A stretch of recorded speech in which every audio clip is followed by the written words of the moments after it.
এই যে দুর্নীতিটা শিক্ষার ক্ষেত্রে এই ছাত্রগুলো যে পড়ে এরা বুঝে না যে এই পড়াটা তো আমাকে ক্লাসে শিখাইতে পারতো, ক্লাসে না শিখায় প্রাইভেটে শিখায়। এই ছেলেটা যখন ওসিডিসি হবে সে কি ভালো কাজ করবে? কারণ এই সিটিং তো সে আগে থেকে শিখছে তার শিক্ষক থেকে। কি শিখলো? যে ক্লাসের পড়া ক্লাসে শিখালে প্রাইভেটের টাকা পাওয়া যাবে না, এই জন্য ক্লাসের পড়া ক্লাসে শিখানো যাবে না, পার্ট টাইমে প্রাইভেট শিখাইতে হবে। আছে না নাই? সমস্ত চিকিৎসা সরকারি হাসপাতালে দেওয়া যাবে না, এখানে সবসময় লাইন লাগাইতে হবে। সরকারি ডাক্তার জোহরের পরে অন্য জায়গায় গিয়া বসিয়া টাকা উৎপাদন করবে, টাকা কামাবে, কিন্তু জোহরের পর থেকে আর কোনো চিকিৎসা নেওয়া যাবে না।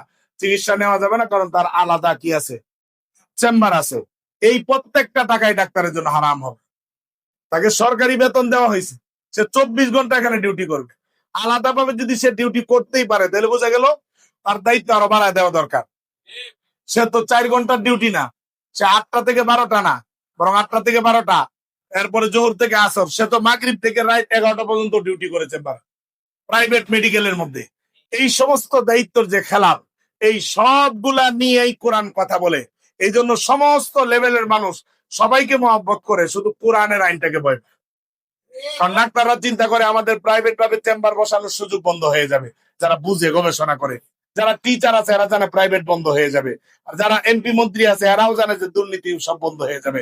এই জন্য কোরআনের আয়াত উপরে লিখতে রাজি, কোরআন তেলাওয়াত দিয়ে সংসদ চালু করতে রাজি, কোরআনের তফসির করতে রাজি, সব ঠিক আছে, কোরআন দিয়ে রাষ্ট্র চালাইতে কিনা রাজি না। এটা হলো মূল সমস্যা, অন্য কোনো সমস্যা নেই, অন্য কোনো কি নেই সমস্যা নাই। যাই হোক, এই একটা আয়াতের তাৎপর্য, এক আয়াত যদি আপনি এক সপ্তাহ আলোচনা করেন শেষ হবে না, এটা এমন তাৎপর্যপূর্ণ আয়াত। আল্লাহ রাব্বুল আলামিন বলেন, তোমরা তোমাদের আমানতকে আদায় করো। ওয়াইদা হাকামতুম বাইনান নাসি আন তাহকুমু বিল আদল, এবং যখন তোমরা বিচার কার্য করো তখন ইনসাফের সাথে করো। বিচার যদি এমন হয় যে না এটা তো আমার দলের লোক, মামলা খালাস, আর এটা বিরোধী দলের লোক, এই জন্য মামলা না থাকলেও আতাউর রহমান বিক্রমপুরীর মতো বাংলা মামলা ছাড়াই আটকায়ের আগে 3-4 মাস হয়ে গেছে। এই লোকটারা জিজ্ঞেস মামলা কি, মামলা না, এমনি রাষ্ট্রীয় বিশেষ এক আইনে তারা কি করা হয়েছে, কি এমন আইন যেটা বলা যায় না তারা আপনি গ্রেফতার করে রাখেন। তাহলে নিজের দলের লোক হইলে ছাড়, আর অন্যের দলের লোক হইলে তার জন্য মামলা। এরকম প্রত্যেকটা লোক রাষ্ট্র চালানোর জন্য অযোগ্য। এটা হলো কোরআনের স্পষ্ট বার্তা। এইটাই কোরআন বলতেছে, যখন বিচার করো তখন নিজের দলের লোক, অন্যের দলের লোক, সবার জন্য বিচার হবে কি এক সমান। এইটা হলো কোরআনের আইন। এটা নিজের পার্টির হোক, অন্যের পার্টি হোক, নিজের দুশ্মনের হোক, এরপর বিধর্মী হোক, হিন্দু হোক, খ্রিস্টান হোক, যেই ধর্মেরই হোক, বিচার হবে কি ইনসাফের সাথে সমান হবে। বিচার যদি এমন হয় যে না আমরা মুসলমান বেশি, হিন্দুদেরকে তাদের গাড়ির উপরে চাপায় দিব বিচার, খ্রিস্টানদেরকে চাপায় দিব বিচার, তাহলে এটা আমানতের যতটুকু অপরাধ ততটুকু শাস্তি। নিজের দল হোক, পরিবারের লোক হোক, পরিবারের বাহির হোক, যেই জায়গায় হোক। এই হুকুম কি আমি দিতেছি না উনি দিতেছেন? কে দেন? আল্লাহ নিজে দেন। আপনি দেখেন, আয়াত বের করে দেখেন। ওয়াইদা হাকামতুম বাইনান নাসি আন তাহকুমু বিল আদল, পুরা রাষ্ট্র ব্যবস্থাকে স্থিতিশীল করার জন্য এই একটা আয়াতের অংশ যথেষ্ট। এই আয়াতের উপরে যদি আমার যে কোনো রাষ্ট্রের ক্ষমতাধর এরা এই আয়াতের একটা আমল করে, এই রাষ্ট্রের মধ্যে কোনো মামলা হামলা, এই যে আন্দোলন, এটা ওইটা কোনো কিছু থাকবে না। কারণ যে সরকারে থাকবে বিরোধী দলের উপরে নির্যাতন করবে না, কারণ আল্লাহ নিষেধ করছে যে তোমার দলের লোক যেমন তোমার কাছে, বিরোধী দলের লোকও কি তেমন। ইনসাফের সাথে বিচার করতে হবে, যদি সে মুমিন হয়, যদি ইমানদার হয়।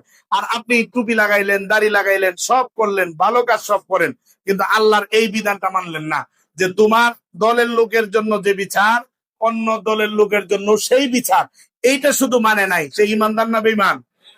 আমাদের দেশে তো সবার জন্য সমান বিচার, নাকি? সমান বিচার হইলে এই দল ক্ষমতায় গেলে ওই দলের লোক জেলখানায় থাকে বা বাইরে থাকে, বা ওই দল আসলে আবার এরা বুঝে ফেলায়, সাথে সাথে জায়গা ছেড়ে দেয়, এলাকা ছেড়ে দেয়। আছে না নাই? তাহলে বোঝা গেল পুরা সিস্টেমটাই এটা ভেজাল সিস্টেম, এটা আল্লাহর এই উসুলের উপরে নাই। যাই হোক, আমরা তো দোয়া করবো, শুধু বাস্তবায়ন করার ক্ষমতা তো আমাদের হাতে নাই।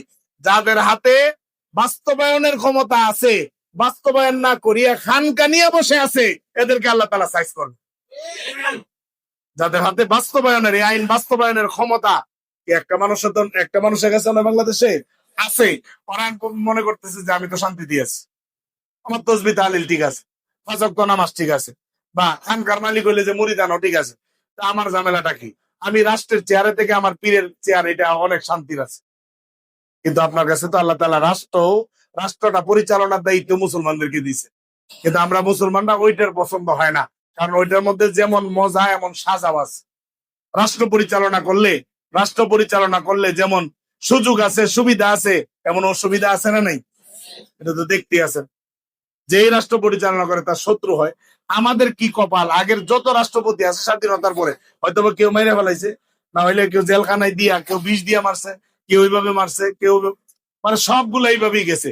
সুস্থ সবল হয়ে যাওয়ার একটা রাষ্ট্রপতির বা প্রধানমন্ত্রীর সুযোগ হয় নাই। এটা চিন্তার বিষয়, প্রত্যেকটা প্রধানমন্ত্রী মাথায় রাখার বিষয়। স্বাধীনতার পরে যতগুলা এখানে রাষ্ট্রপতি হয়েছে বা প্রধানমন্ত্রী হয়েছে, এদেরকে কেউ ফায়ার করছে, কেউ এটা করছে, কেউ ওইটা করছে, বা যে কোনো ভাবে লাঞ্ছিত হয়ে লোকগুলা মারা গেছে। এটা যদি যারা রাষ্ট্র ক্ষমতায় আছে এদের মাথায় যদি না থাকে, তাহলে এদের সামনের দিনের পরিণতি দুনিয়ার কেউ এদেরকে বাঁচাইতে পারবে। আল্লাহ রাব্বুল আলামিন বলেন, এই যে আমি বয়ানটা করলাম এটা স্বাভাবিক বয়ান না। ইন্নাল্লাহা নি'মা ইয়াইদুকুম বিহি, নিশ্চয়ই কত উত্তম উপদেশ বয়ান, আল্লাহ কত উত্তম উপদেশ দেন। এই যে উপদেশটা পুরা রাষ্ট্র অবকাঠামো ঠিক করে দিবে এই আয়াত। এই একটা আয়াতের উপর আমল করলে পুরা রাষ্ট্র ব্যবস্থা একেবারে নিয়ন্ত্রণে চলে আসবে, দুর্নীতি মুক্ত হবে এই এক আয়াত। কিন্তু এই জন্য আল্লাহ রাব্বুল আলামিন বললেন, তোমরা কি দেখছো আল্লাহ কত সুন্দর, কত উত্তম নসিহত করেন, কত উত্তম নসিহত। ইন্নাল্লাহ কানা সামিআম বাসীরা, আল্লাহ তাআলা সর্বশ্রোতা, সর্বদ্রষ্টা, সবকিছু দেখেন, সবকিছু শোনেন। এরপরে আল্লাহ রাব্বুল আলামিন বলেন, ইয়া আইয়ুহাল্লাযীনা আমানু আতিউল্লাহা ওয়া আতিউর রাসূলা ওয়া উলিল আমরি মিনকুম। হে ঈমানদারগণ, তোমরা আল্লাহ তাআলার আনুগত্য করো, আল্লাহর রাসূলের আনুগত্য করো। উলিল আমর, মুফাসসিরিনে কেরাম বলেছেন উলিল আমর মানে রাষ্ট্রপ্রধান। রাষ্ট্রপ্রধানের আনুগত্য করাও ফরজ। রাষ্ট্রপ্রধানের আনুগত্য করা কি হলো? যে এটা কেমন হয়ে গেল? রাষ্ট্রপ্রধানের আনুগত্য করা ফরজ কোন জায়গায়? এই আয়াতেই বলে দেয়, আল্লাহ এবং আল্লাহ রসুলের হুকুম যদি ব্যতিক্রম না হয়, আল্লাহ এবং আল্লাহ রসুলের হুকুমের বাহিরে যদি চলে না যায়, মানে এমন একটা হুকুম দিছে যেটা আল্লাহর বিরুদ্ধেও যায় না, রসুলের বিরুদ্ধে যায় না, ইসলামের বিরুদ্ধে যায় না, এরকম হুকুম যদি রাষ্ট্রপ্রধান করে, জনগণের জন্য ওই হুকুম তামিল করা ফরজ। ওই বিধান তামিল করা কি ফরজ। এটা কিন্তু একটা বিধান, এটা আপনাদেরকে জানতে হবে। হ্যাঁ, রাষ্ট্রে এমন বিধান দিল যেটা কোরআন হাদিসের সঙ্গে মিলে না, কোরআন হাদিসের সঙ্গে, তখন কি করবেন? যদি না মিলে, তখন তার এই বিধানটা কোরআন হাদিসের সঙ্গে মিলাইতে হবে। فَإِن تَنَازَعْتُمْ فِي شَيْءٍ فَرُدُّوهُ إِلَى اللَّهِ وَالرَّسُولِ। যদি মতবিরোধ হয়ে যায়, যদি তোমাদের মধ্যে মতবিরোধ হয়ে যায় যে রাষ্ট্রপ্রধান বা উলিল আমর তার হুকুমটা কি কোরআন হাদিস মোতাবেক হলো না কোরআন হাদিসের বাহিরে হলো, তাহলে তোমরা এটা কোরআন হাদিসের কোষ্ঠী পাথর দিয়ে এটাকে গসতে হবে। ফাইন তানাজাতুম ফি শাইইন ফারুদ্দুহু ইলাল্লাহি ওয়ার রাসূল, তাহলে তোমাদের এই বিষয়টা আবার আল্লাহ এবং আল্লাহ রাসূলের কাছে ফেরত দেওয়া, মানে কোরআন হাদিস দিয়া গৈসা দেখতে হবে আসলে তার বিধানটা, সে যে বিধান মদ খাওয়ার লাইসেন্স যে দিল, এটা কোরআন হাদিস কোনোভাবে সমর্থন করে কিনা, সে যে বিভিন্ন কার্ড দিতেছে এটা কোরআন হাদিস সমর্থন করে কিনা, সে যে বিভিন্ন ভাবে বিভিন্ন আইন কানুন করতেছে কোরআন হাদিস এটা সমর্থন করে কিনা। যদি রাষ্ট্রপ্রধানের আইন কানুন গুলা কোরআন হাদিসের সঙ্গে বিপরীত না হয়, তাহলে জনগণের জন্য মানা ফরজ। আর যদি কোরআন হাদিসের বিপরীত হয়, তাহলে ইমানদারের জন্য মানা ফরজ নয়। এটা কোরআন হাদিসের বিধান। রাষ্ট্রপ্রধানের হুকুমটা যদি কোরআন হাদিসের বিরুদ্ধে চলে যায়, মুসলমানদের জন্য মানা এটা ফরজ নয়। হ্যাঁ, রাষ্ট্র হিসেবে মানতে পারেন, কিন্তু আল্লাহ আপনি যদি না মানেন, আল্লাহর কাছে দরপাকর হবেন না। হ্যাঁ, আপনি কথার কথা, রাষ্ট্র ধার্য করছে ট্রেনের ভাড়া এত, আপনি জীবনে কোনো সময় ভাড়া দেন, এটা দেওয়াটা কিন্তু ফরজ। কারণ কি? এটা রাষ্ট্রীয় কারণ না? রাষ্ট্রীয় গাড়ি, রাষ্ট্রীয় সরকারি মেইল ট্রেন, এর টিকিট জীবনও কাটেন না, বাস আপনার ড্রাইভারের সাথে পরিচয় আছে, টিটির সাথে পরিচয় আছে, বিভিন্ন জায়গায় বসায় আপনাকে নিয়ে যায়।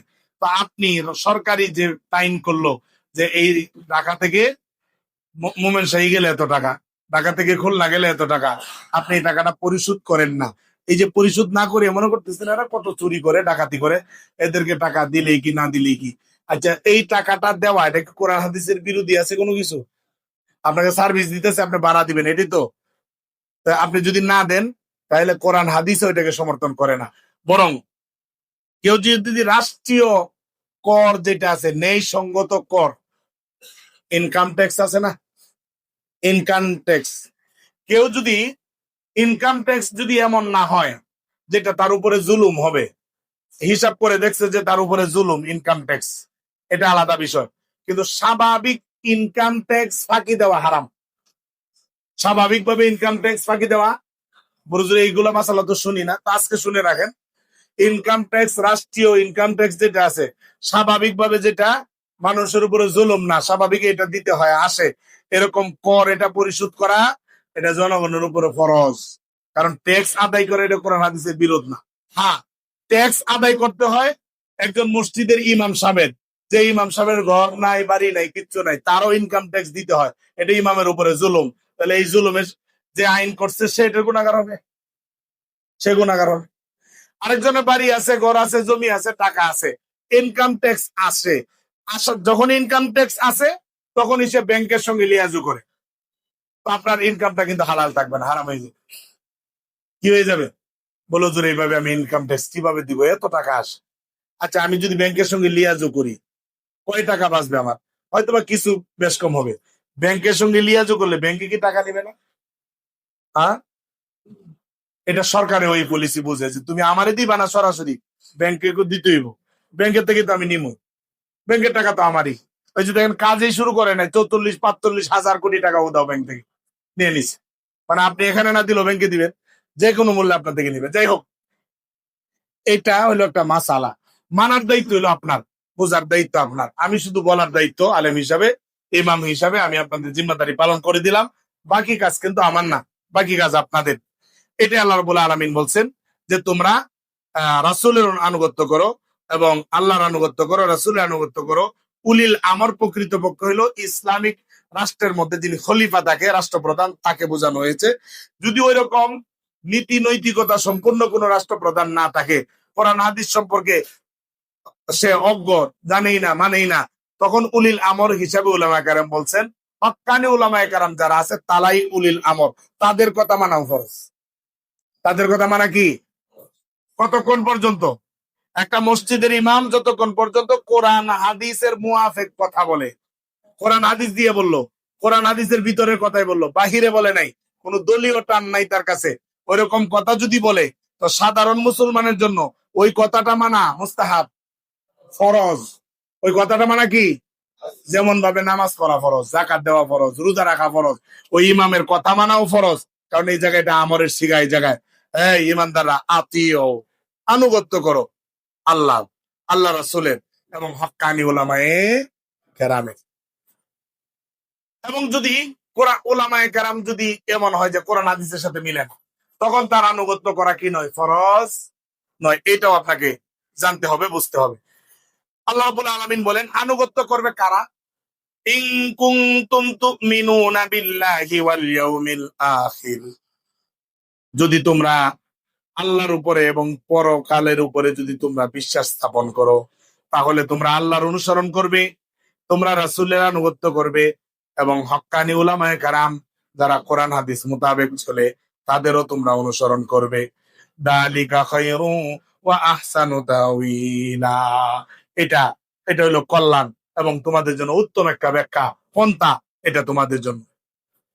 আল্লাহ রাব্বুল আলামিন এই যতটুকু আলোচনা হলো আমানতের খেয়ানত, এইটা অনেক বড় জিনিস, অল্প সময় বোঝানোর বিষয় না। যতটুকু আলোচনা করছি এইটার পূর্ণাঙ্গ বুঝ যেন আল্লাহ তাআলা আমার এই প্রিয় মুসল্লিয়ানে কেরাম এলাকার সকলকেই আল্লাহ তাআলা আমানতদারি যেন আদায় করতে পারি, ওই বুঝ ব্যবস্থা আমি সহ সকলকে আল্লাহ তাআলা দান করেন। সকলে বলেন আমিন।